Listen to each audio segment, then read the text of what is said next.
Welcome along to the Matchbook NFL Week 15 podcast. I'm your host, Daniel Hussey. It's hard to believe we're at Week 15, but delighted to welcome Drew Dinsick, Sam Farley, and Judah Fortgang to share their best bets for next week. But it's impossible not to revel in a bit of success. Drew, I want to start with you. Firstly, take your cap off. I think it's your second 6-1 of the season, which is incredible.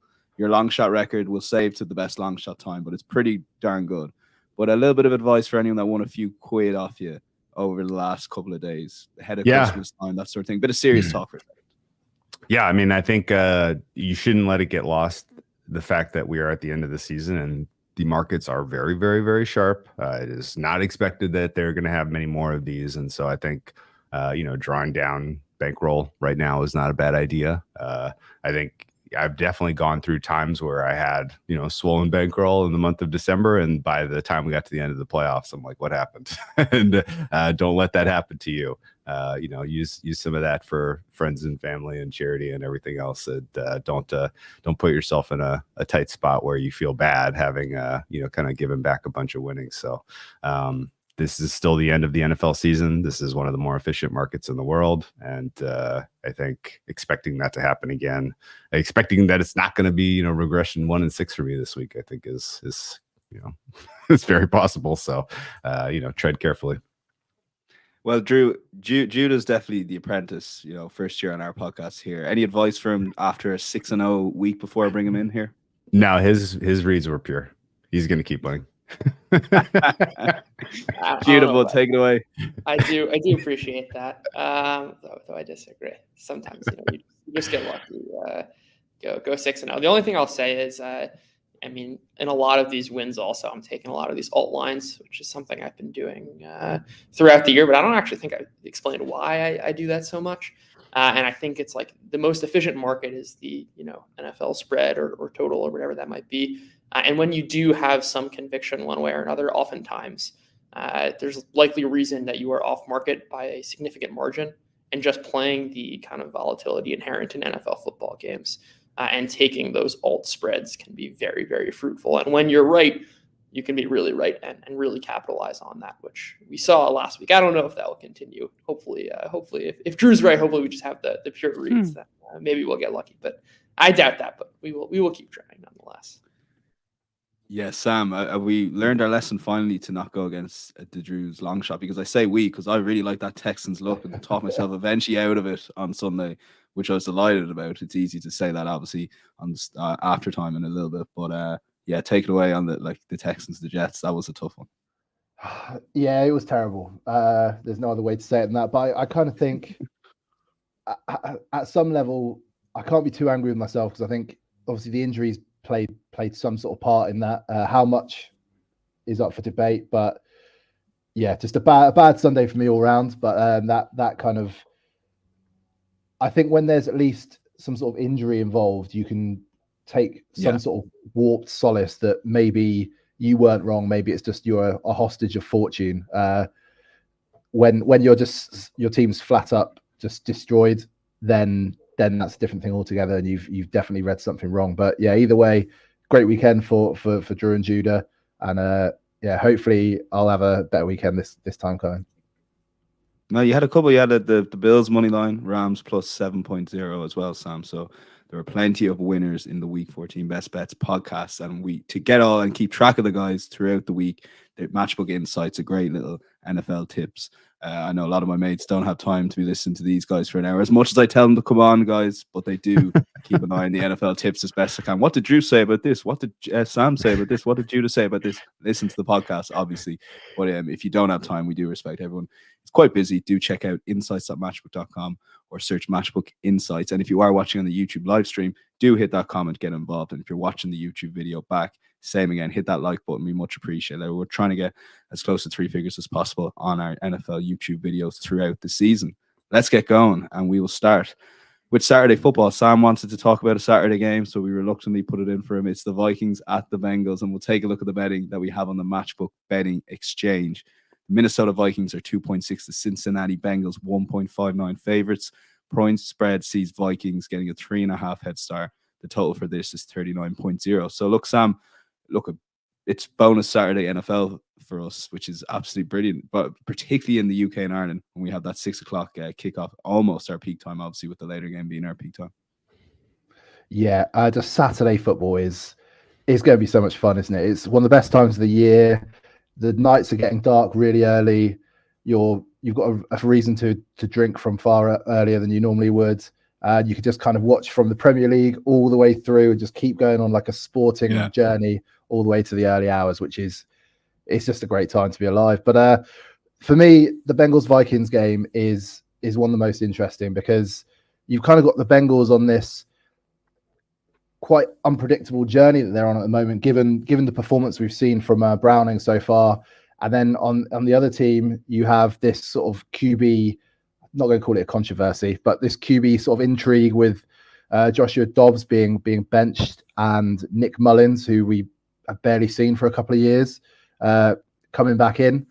And this is going to be really interesting because I think ultimately this is a guy, when Kirk Cousins went down, they didn't trust Nick Mullins enough to stick with him and give him the starting role then. So kind of what's really changed here. And Joshua Dobbs has been very hit or miss. I think we've spoken about him on this show before, that kind of the numbers he put up that first week or two, the rushing numbers in particular, were just ridiculous, and it's not something he's going to be able to keep up and sustain, and that's proved to be very true. And I really kind of worry about them because I've said all year I find the Vikings a bit of a hard team to judge, and yeah, with Nick Mullins under center, I don't think they're going to be hard to judge in the same way, because I think they're going to be flat out bad.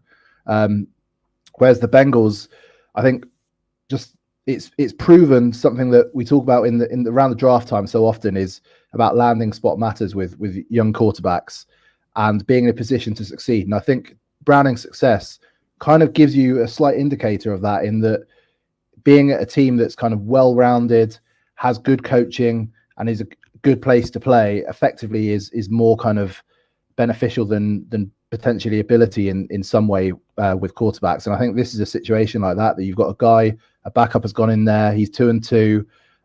His team has scored 34 points both the past 2 weeks, defeating the Jags and Colts, and they look pretty good. And the line here is 3.5, which I really like. So I'm taking the Bengals all day here. But for me, this is just a really interesting game, and I'm really looking forward to it. Like, weirdly looking forward to it, actually. Yeah, well, look, bonus Saturday football. The guys won't really understand what you touched on there with the Premier League. For us, it's going to be just sport all the way on Saturday for 12 hours, 12:30 kickoff, right till 12. Although there is no early kickoff as I talk there, but we'll have plenty of stuff to get stuck into.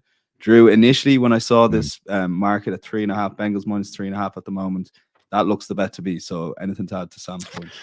Yeah, we are on the 1-year anniversary of Saturday football with the Minnesota Vikings. That was one of the most absurd games of my lifetime, where they were 33 points down to the Colts and won. That was this exact weekend last year. I don't see the same happening here for the Vikings this year. The general oh, and by the way, like if you're used to watching college football on Saturdays, like, buckle up. You get NFL this week. You get to see some Jake Browning versus Nick Mullins, and then Mitch Trubisky up against Gardner Minshew. Like, oh yeah, if you're used to seeing terrible college football, like, you're going to see some pretty impressive stuff this week, guys. Just gird your loins.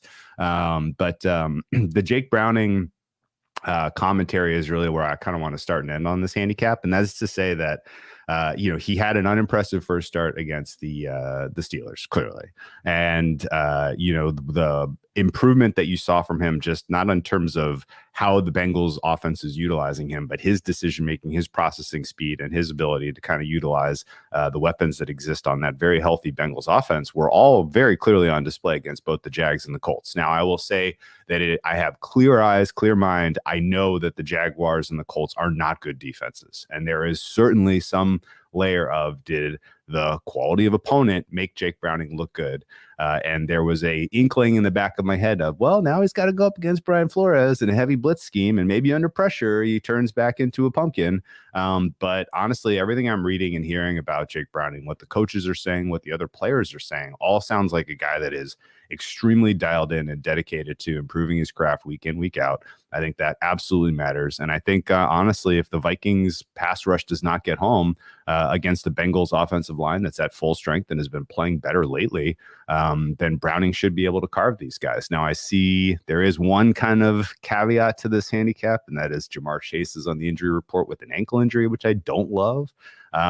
Because if the Bengals are all of a sudden not at full strength in terms of their wide receiver core, then the likelihood that there are kind of game-breaking plays being made by getting the ball into the hands of your stars is a little bit lower likelihood. But I do like the rushing attack that the Bengals have going right now. I like the Brown being a little bit of an off-speed pitch, or at least a much faster speed pitch than Joe Mixon. Chase Brown, by the way, if you hadn't watched, second highest speed on the season, recorded last week on his 54-yard catch and run. So he is absolutely kind of a problem for defenses this time of year, that he is that fresh and that fast. So I think the Bengals can score here. I think the Bengals are going to be able to put some pressure on the Vikings. And I'm not a Nick Mullins guy.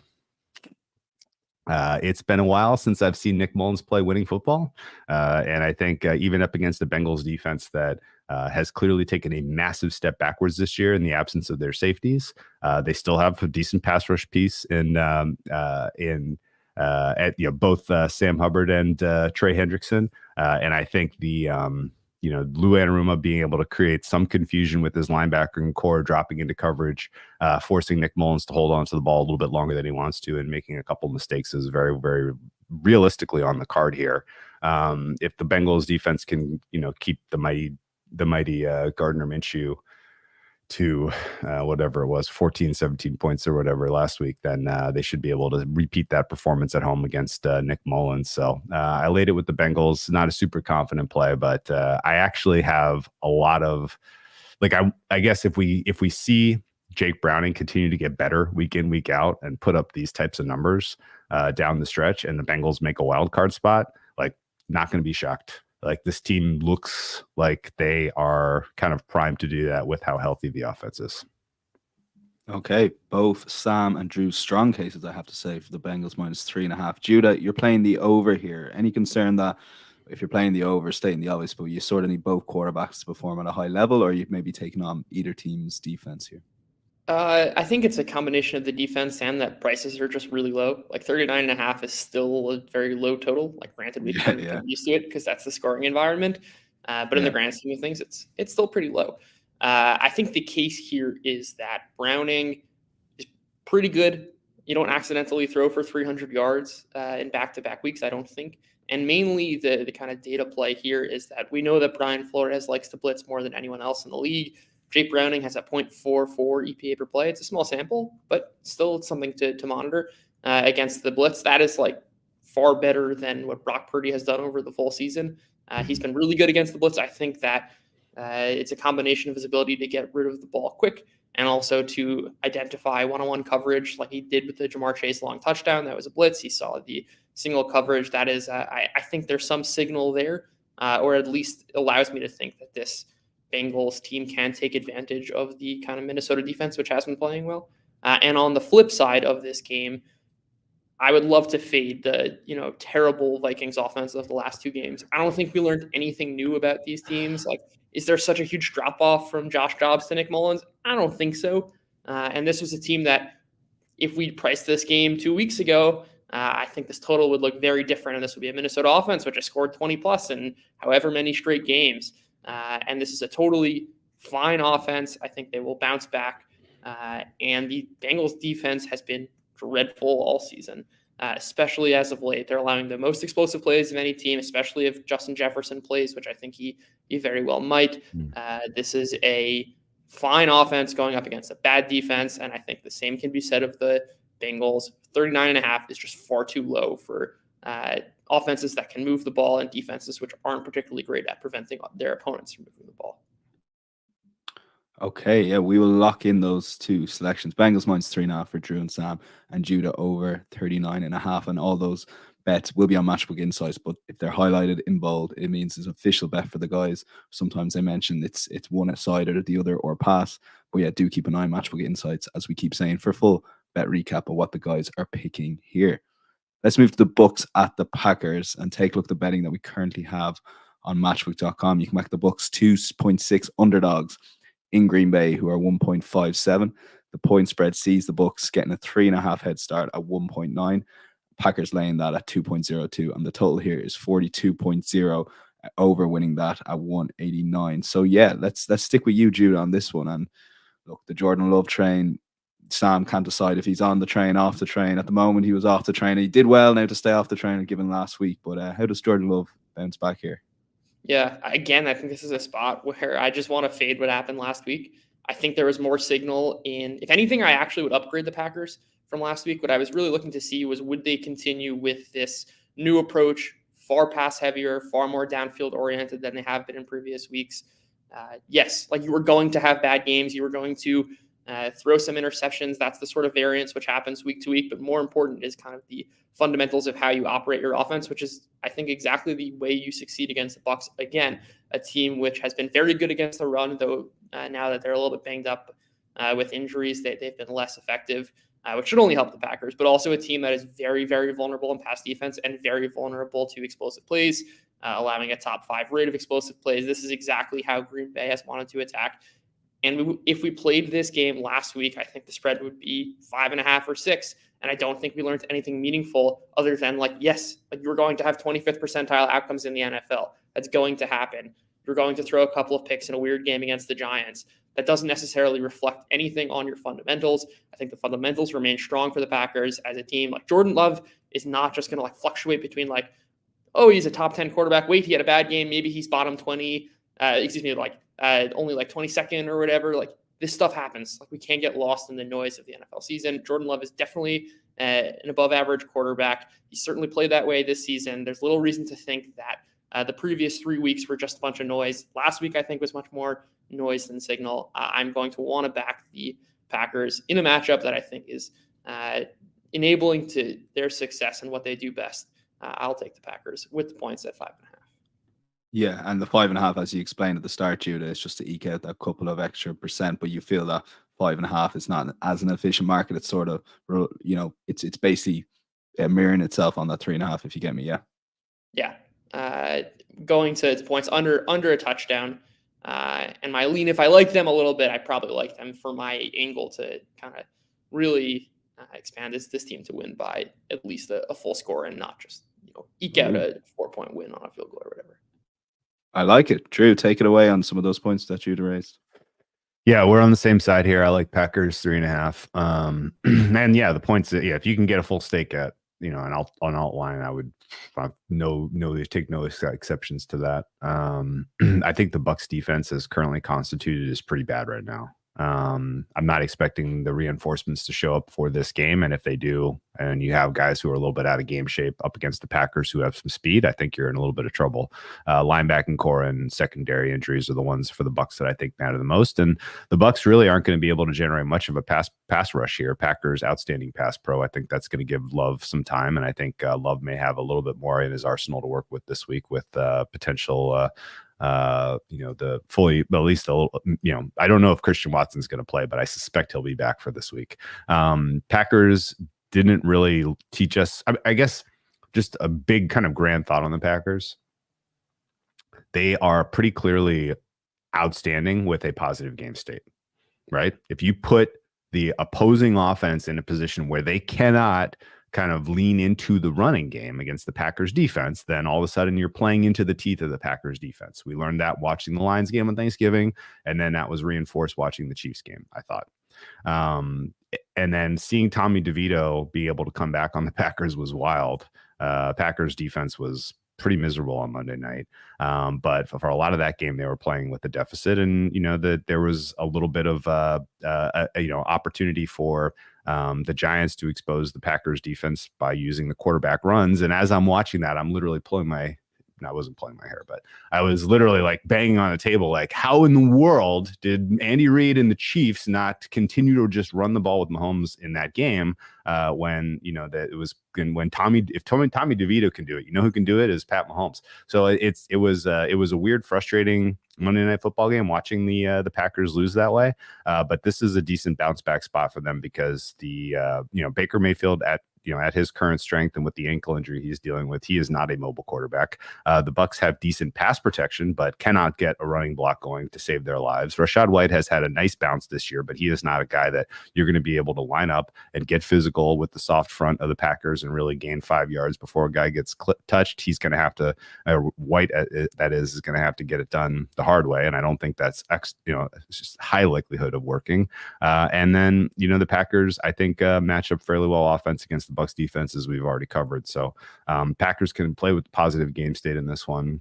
They have a decent, home field advantage in the month of December. This is extremely well covered throughout the years of looking at Packers results. And I think this sets up well for them to kind of bounce back here. The Jordan Love that we saw through the 3 or 4 weeks prior to him playing a lackluster game against the Giants, I think is more of the that I think you center his expectation closer to what you saw in the prior 3 weeks than you would kind of immediately move him down because of what you saw against the Giants. It was a tough spot for them. They were in a road game. It was prime time. Meadowlands is not a lovely place to play in the month of December. And for whatever reason, Tommy DeVito had everything going for him in that game. So I would say that you cannot meaningfully downgrade the Packers based on that result. You just have to understand that in certain game states, they are just a clear fade in the second half market. And I learned that lesson now a couple times this year, and I'm going to actually remember it this time. So if the Bucs are beating the Packers at halftime here, I'm not getting involved in Green Bay at this time. It's over. And I'll just take the L. But I think there's a decent chance the Packers win by margin.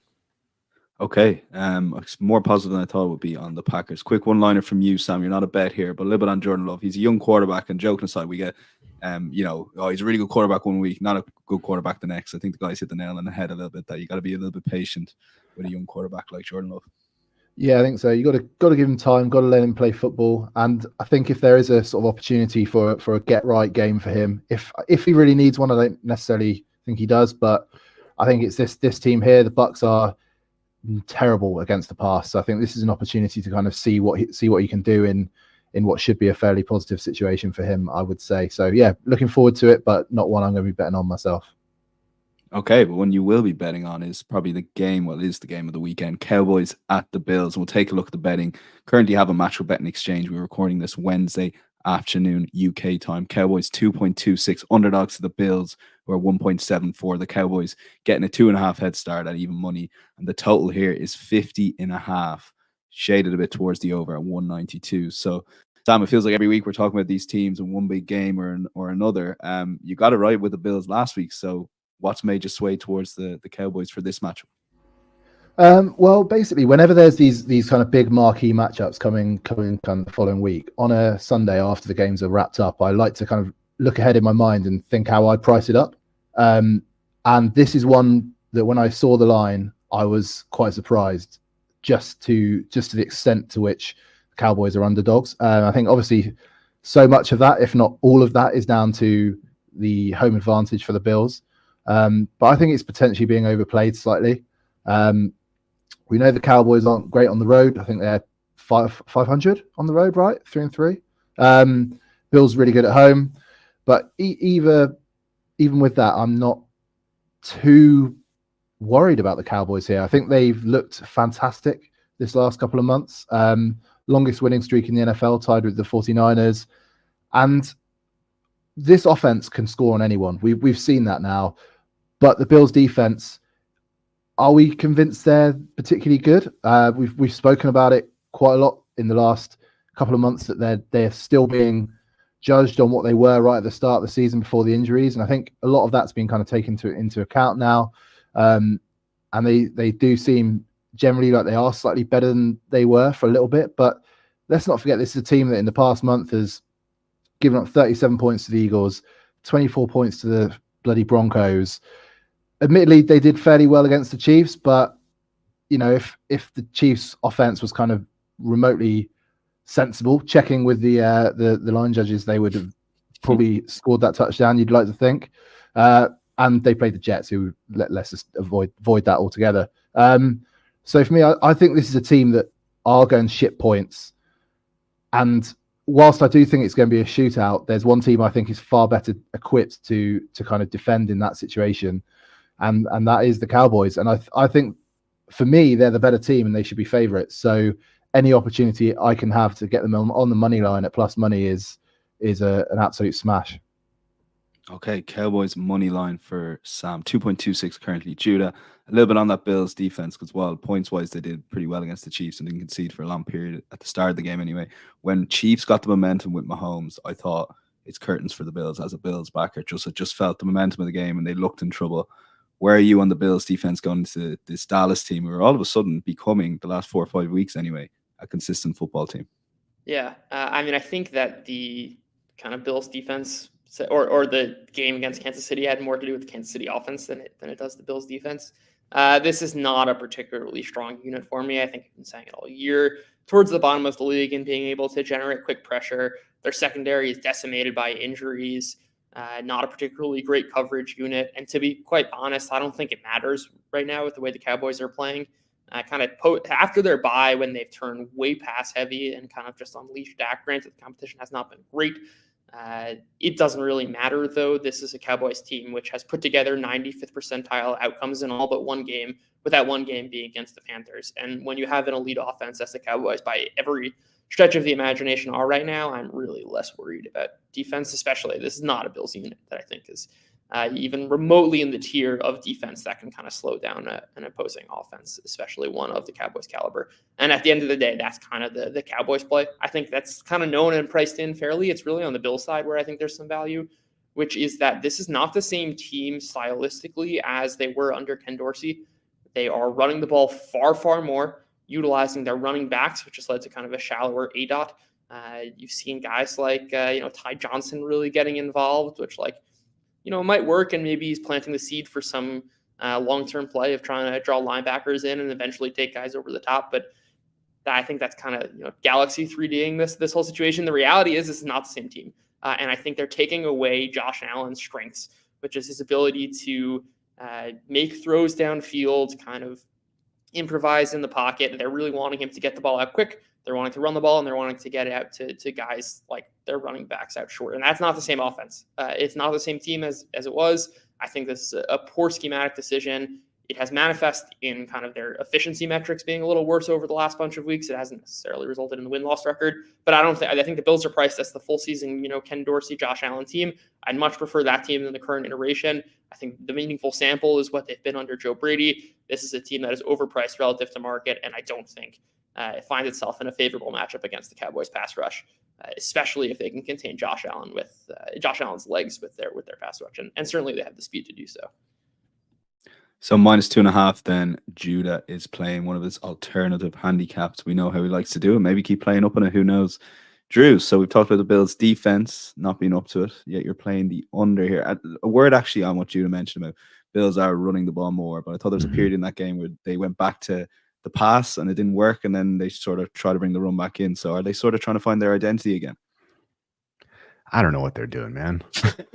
They had it going on the ground, and if you want to beat the Chiefs, you do it on the ground. Lean into it. Keep giving it to Cook. Cook was absolutely dominating, and I don't know why they went away from it. I didn't get it. I don't understand it. I don't think that there's a good vision really for the Bills. And if the Bills succeed this year, it's probably going to be more luck than it is going to be based on some of the decisions that the coaching staff is making. I've kind of lost confidence in the Bills coaching staff, for being honest. I don't know what else you need to see, but they don't really look like they have.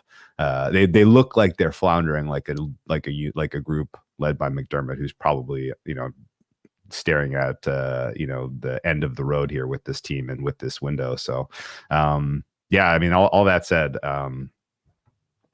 the points that Judah made about the Bills offense, I agree with 100%. I can actually add or even take a different take on that, which is that Stephon Diggs is not really playing like a wide receiver one right now. Like, if you don't have a wide receiver one breaking open the game for Josh Allen in the 15 to 25 yard portion of the field, then all of a sudden the explosive passing is just not there. And in the absence of that, they're a little bit easier to defend. But I do think that Bills' offensive line is good enough to kind of try to lean into the rushing attack against the Cowboys. If you can, there is some signal that you can get it going against this group on the ground, surely. Like they want you in, must pass situations so they can pin their ears back and bring the NASCAR unit in your face. And that's devastating. If this is a negative game state for the Bills, I think this is going comfortably under 51. Like Bills could score 3 points in this game, and I'm not going to be coming on next week like, what happened to the Bills? Like they're up against a good defense. Like this could go very sideways for them.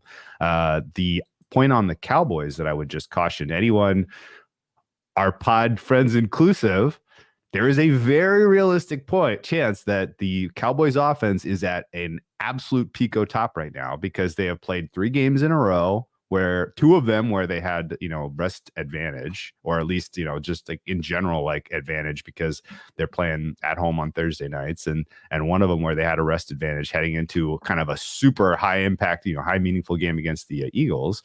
And, when you're playing at home 3 weeks in a row and everybody's healthy and everything's going well and your offensive line is in sync and there's nobody, every communication's great, and your wide receivers are all healthy, like, yeah, it's going to make your quarterback look like an MVP.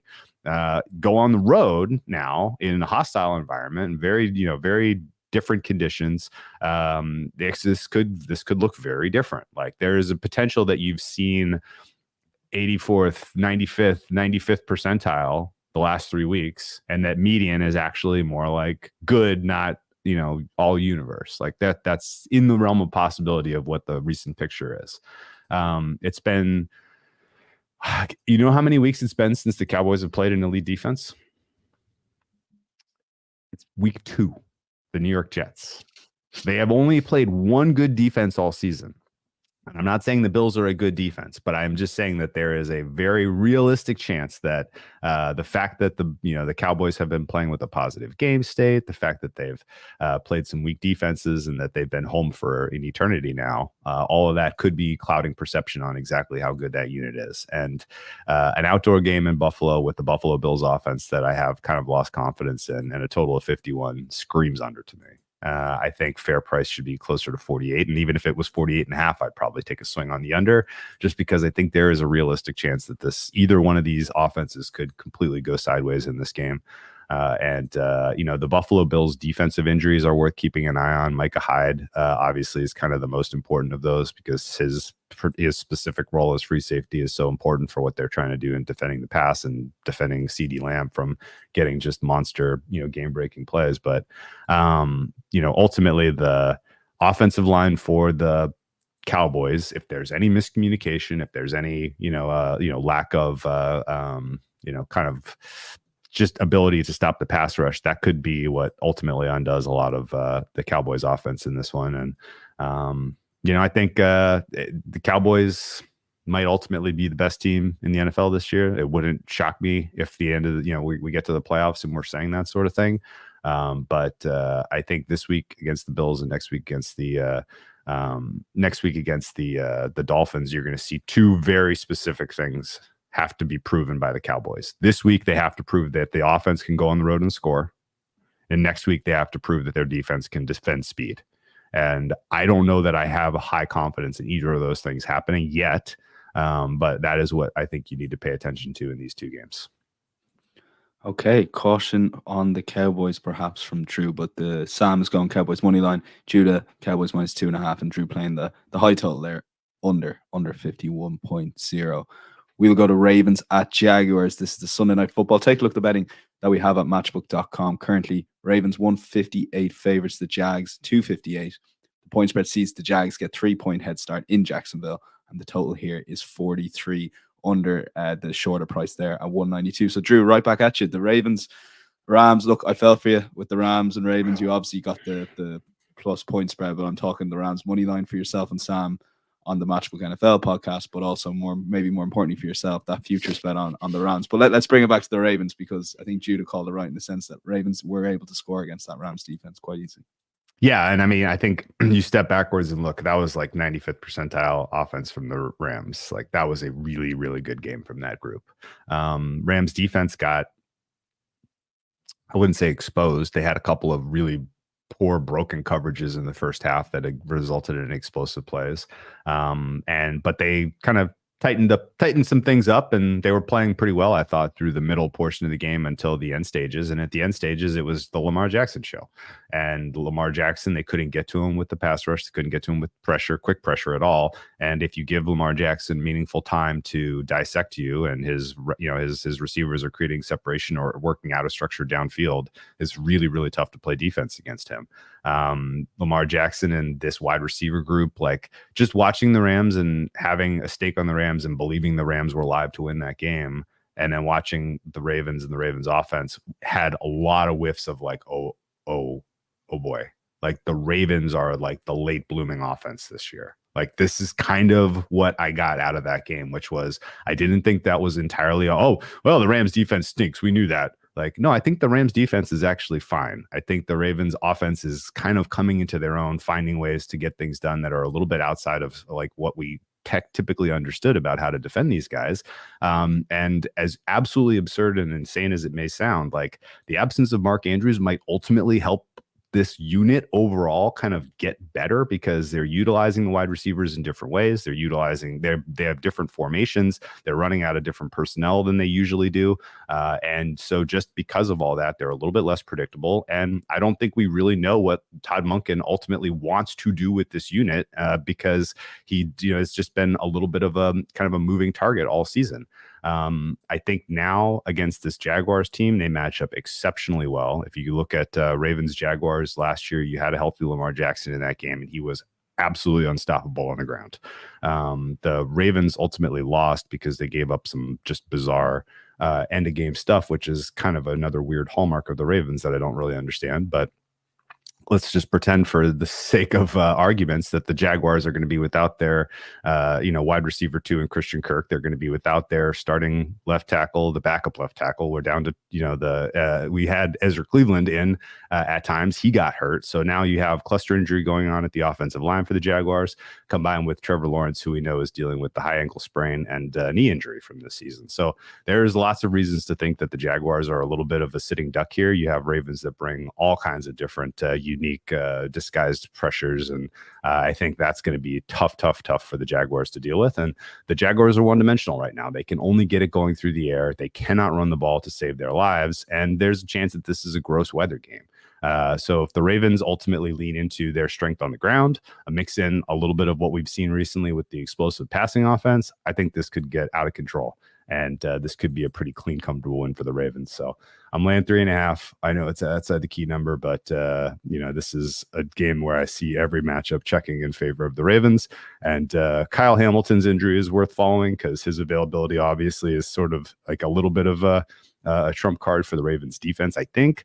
But just in general, I think you have enough in the secondary with Marcus Williams back and Marlon Humphrey now having a game under his belt to cover the one threat in Calvin Ridley and make them beat you somewhere else. So if Zay Jones and Evan Ingram beat the Ravens again, so be it. I think the Ravens are rostered and schemed well right now to take care of the Jags. And I think, honestly, if I had to say who's second most likely to win the Super Bowl right now after the Niners, I would say Ravens, because I think their path to the 1 seed in the AFC is the cleanest. And I think if the playoffs go through Baltimore, they're the team to beat.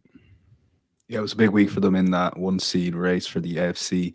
Sam, when I proper started betting on the NFL, maybe 2018-19, it was when Lamar Jackson first burst onto the scene. He was a superstar to me, and obviously sort of hit hiccups the last couple of years with injuries, different sort of things.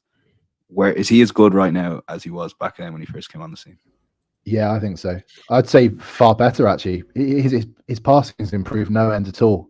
He is genuinely a dual threat quarterback of like the highest caliber. I think he's a exceptional player. And he is one of the reasons why I like Drew. I'm backing the Ravens here. I've gone for a 3-point spread, but to be honest, I almost bumped this to 9.5 and chucked it in my long shot.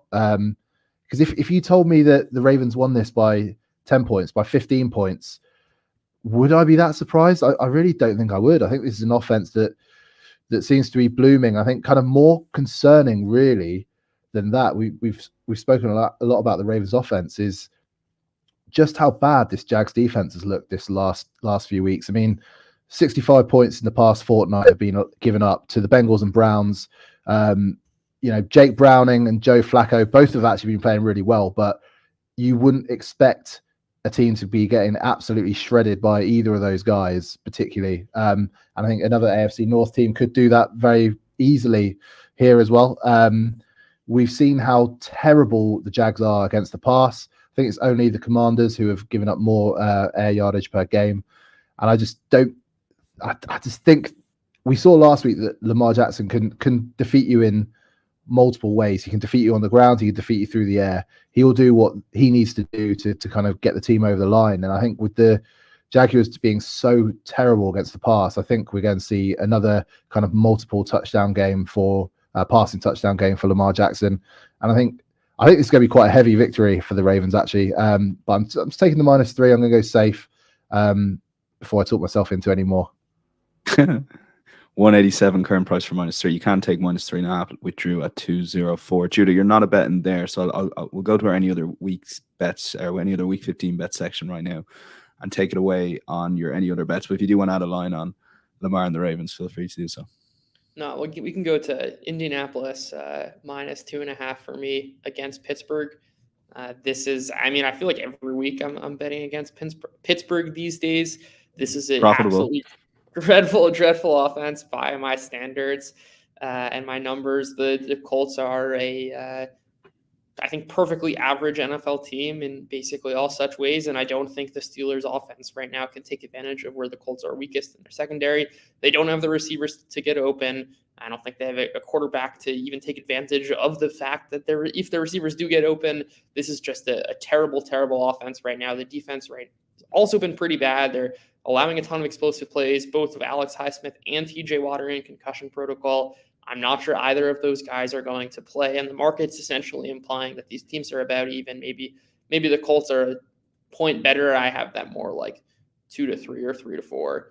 This is a huge mismatch by my numbers. I'm going to take the Colts at home at 2.5. Okay, -2.5 on the Colts. Drew, I want you to take it away with the Panthers first, and then the Bears, Browns under that you're playing in your two bets here. Yeah, I don't know why I'm back in the Panthers, but +3 looks tasty. You got a Falcons team that now is heading to bad weather outdoors against a defense that I think has some bright spots. I basically just think the Panthers can keep this one ugly, close, and maybe even steal a win, but I don't think they should be. I don't see the Falcons as. I don't know. I don't see them as 6 points better than anyone. And I know that, that's implying there's 3 points home field advantage for the Falcons, but I mean, for the Panthers, which there's definitely not. But I think the margin between these two teams is pretty narrow. And I would expect the Panthers, if there's ever going to be another opportunity for them to steal a win this year, this is probably it. The Falcons defense is still pretty banged up. If that wasn't, clear to you by the way that the Buccaneers got the win against them last week, I think you'll see it this week. And I think just in general, the fact that the Falcons can't generate any semblance of a pass rush right now with the guys they have rostered probably portends for Bryce Young to maybe finally have somewhat of a competent performance here. So Panthers for me at +3, and it doesn't feel great. Yeah, well, the last two, Colts and Panthers, it's not great. But it's all about matchups in the NFL, guys. And Drew, take it away on an under you're playing, because it'll lead in nicely to Sam's best long. Love the Bears. Not in love with Justin Fields. Not in love with the Bears offense. I think there's probably a little bit of people who are excited about what they did last week against the Lions. And if you don't understand that was because of the Lions defense, then I don't know what to tell you. This is about as big a delta as I can ever remember, at least this season, in terms of strength of opponent for the Bears. They got to play the Lions at home last week, and now you got to go at Cleveland. I do not know that with I know another now, kind of Denzel Ward getting a game under his belt and being able to help elevate the Browns pass defense is huge in terms of, quieting DJ Moore's contributions. DJ Moore, by the way, dealing with, a little bit of injuries of his own. And I think the Bears, just in general, Justin Fields' propensity for holding onto the ball for an eternity is going to be, I don't know, a significant problem in this game, and I could see the Bears getting shut out by the Browns. And then on the flip side, you have Joe Flacco's resurgence, which I am a long-term buyer in. I think the Browns ceiling in terms of winning playoff games is higher with Flacco than with maybe even with Watson, if we're being a little bit critical of Watson's quality of play since he's been a Brown. And I think it absolutely helps that you have some belief in the offensive coaching room with what Flacco can do, to the tune of them throwing the ball more aggressively with Flacco under center. The misdirection stuff that Stefanski's weaved into the offense has been very cool to see, and I think is very effective. However, Browns lost another tackle and are going up against the Bears defense, which is still somehow, some way underrated. I think the Bears defense is top 5. The pass defense has slowly come along to match the outstanding run defense that they've had since about week 5. And I think this sets up now for a pretty low scoring game. I would expect the Browns to escape with the win, 13-10, 16-10, 16-3, maybe. It's going to be an ugly, low scoring game, in my opinion. And I played under 38.5, under 37 at 194. Still a fair bet, in my opinion. And I think this is an easy one to skip. Okay, Sam, we're going to go to best long shots. Tell Drew why there's hope for Justin Fields and the Bears, because they did look good against the Lions. I don't think there's hope for Justin Fields, to be honest with you, but I do think there's hope for the Bears. So this for me is more about the defense. I've been really impressed with them the last few weeks in particular.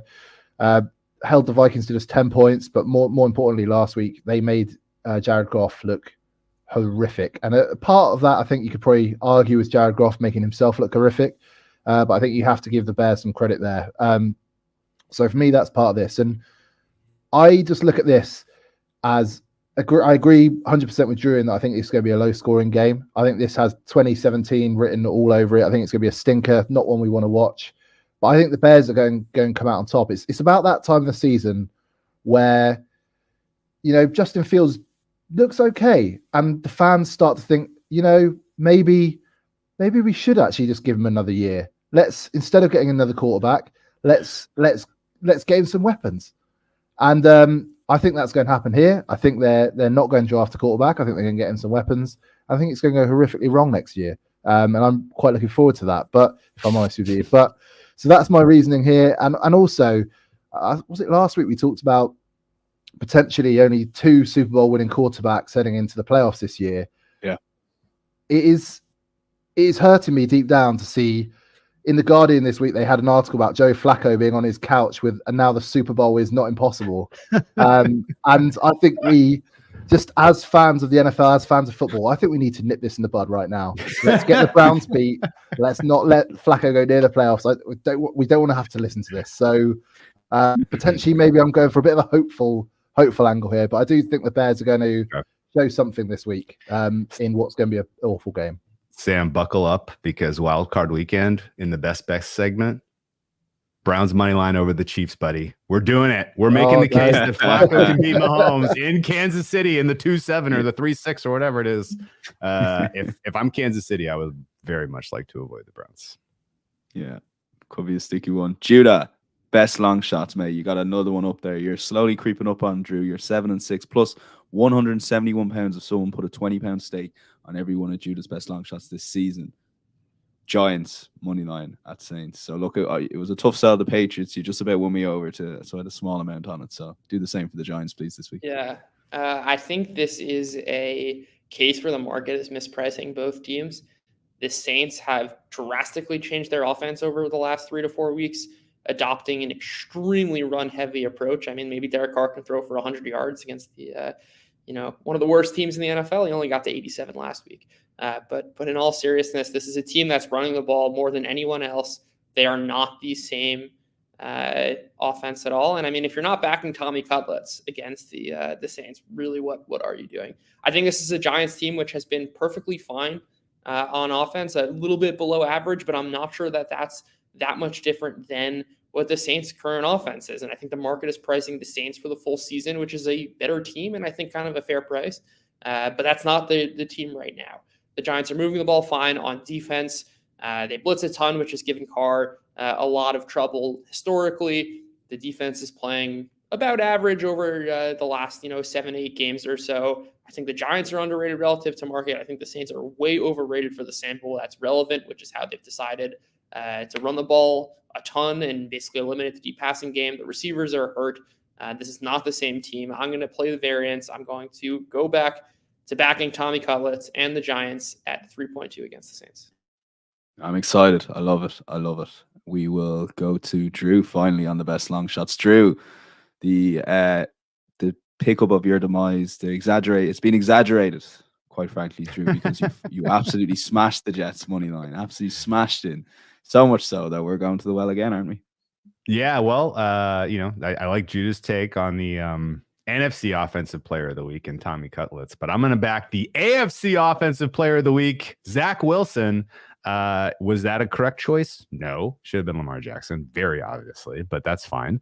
The angle here is more about the Dolphins and the state of that team health-wise on a short week. The Monday Night Football outcome from the Dolphins was shocking, honestly. 14 points in 3 minutes and losing. I don't remember ever seeing it.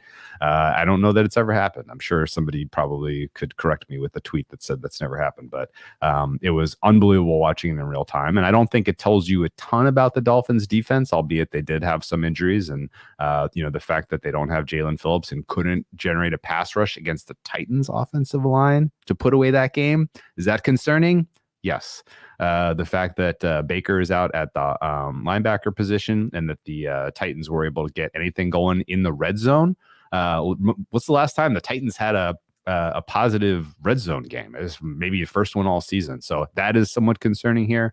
And I think that actually sets up well for the Jets to be able to score enough to get the win against the Dolphins. The most important injury for this game is very clearly, in my opinion, Connor Williams, the center out for the Dolphins. When he has been out, it has been a lot easier to generate quick pressure on Tua through the up to the middle. And if there is one example I would point to, it would be the game against the Eagles, where Jalen Carter and really the Eagles' interior pressure was so dynamic at really kind of making Tua look very pedestrian.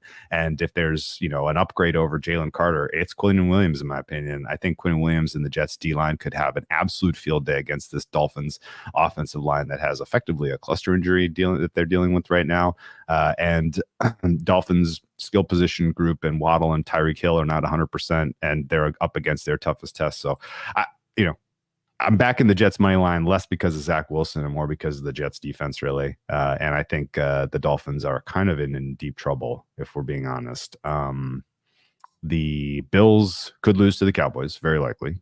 But the fact that the Dolphins lost to the Titans, I do think opens the door for the Bills to have a little bit of a margin of error here between now and Week 18 when they play for presumably one playoff spot. I'm not really sure what to make of this Dolphins team as their current form, other than kind of lots of sirens going off that with the injuries they've sustained, this might be a team that peaked too early.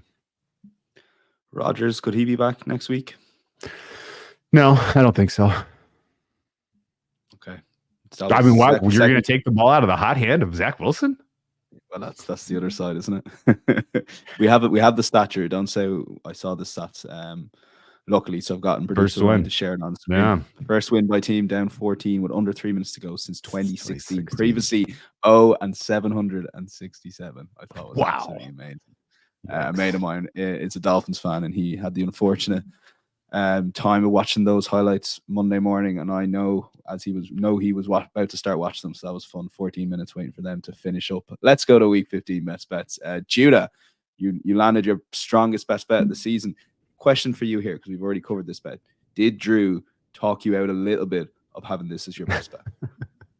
I think Drew's points are fair, but it's all baked into the price, which is like, yes, if all those things happen, then Dallas will be 2.5-point favorites. But that's kind of the value in projecting forward. And just to restate the case, I think this is a different Bills team than the market is currently pricing. The Cowboys are an absolute wagon right now. There's no reason to think that should stop because of the matchup factors against the Bills. They're the better team right now. That is not what is currently being priced in, and I'm going to try and take advantage of that.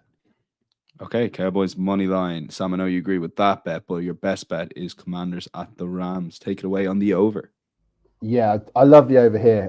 Started at 48.5 this morning. When I had a look, it was 49.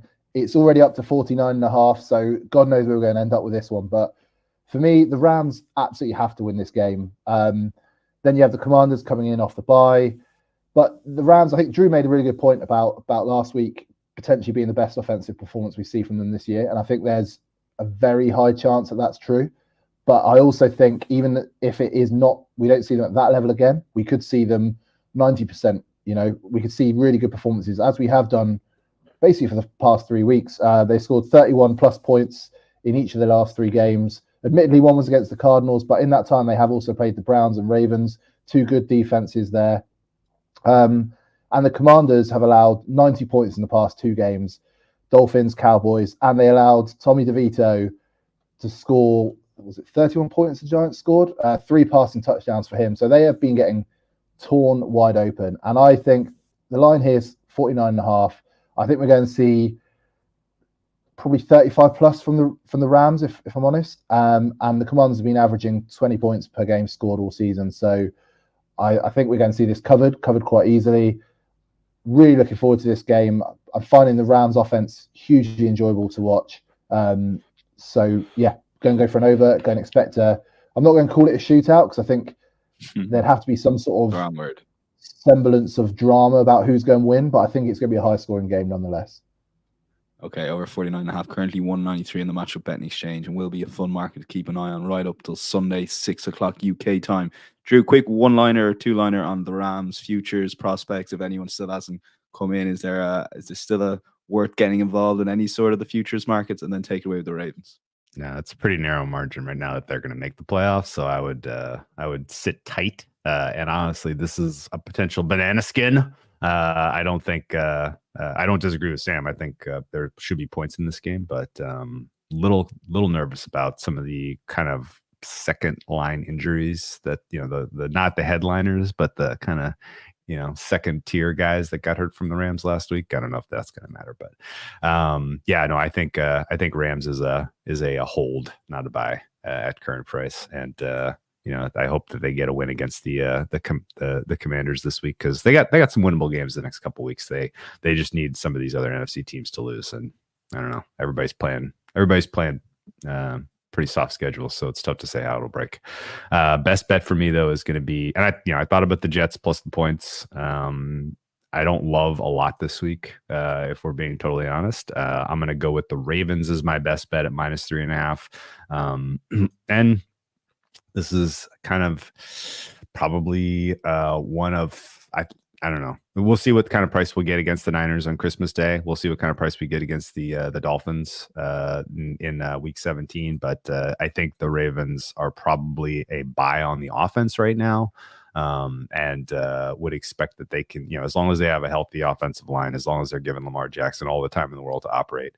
And once you start seeing him incorporate more of the ground attack with the renewed passing attack that they have and the chemistry he's building with those wide receivers, I think the Ravens are going to be able to score. And I think the Jaguars defense is in deep trouble this week. So I laid the points with the Ravens, and hopefully they get to 30. Love it, guys. Fantastic show. Really enjoyed it. My thanks to Drew, Sam, and Judah, all done within the hour this week, which is finally, that's on the presenter every week. He just gets carried away asking follow-up questions, and we run way over the hour. But the unders finally land after 5 or 6 weeks. So long live the unders. My thanks to the guys. We'll be back same time, same place. 2 things. Just hit that like button. Leave any comments. We appreciate all the kind comments, both on social and on YouTube. And do check out Matchbook Insights, insights.matchbook.com, or search Matchbook Insights in Google. We will chat to you next week. Enjoy the weekend's football. If you're having a bet on the Matchbook Betting Exchange, enjoy it, but please do so responsibly. Bye-bye.